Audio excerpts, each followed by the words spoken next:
ልጄ አልጨረሽም እንዴ? ጨርሻለሁ አባዬ። ምሩ አቺ ምሩ ልጄ ጓደኞችሽ እየጠሩሽ ነው። አባዬ ውጣና ትመጣለች በላቸው። እሺ ልጆች ትመጣለች፣ ጠብቋት። ውስጥ ገብተን እንጠብቃታ። አይ እዚህ ጠብቋት፣ ትመጣለች።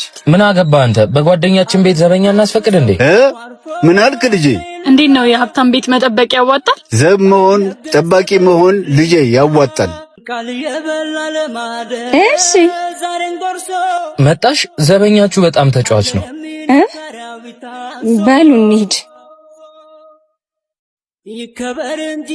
አይ አባዬ እወድሃለሁ። ምን አባዬ? አዎ አባቴ ነው። ለኔ ብሎ ነው እንደዚህ ጉስቁል ያለው። እናንተም ከኔ የምትወስዱት ገንዘብ የአባቴ ነው። እሺ ከዚህ በኋላ ላያችሁ አልፈልግም። ምን? ሂዱ ከዚህ።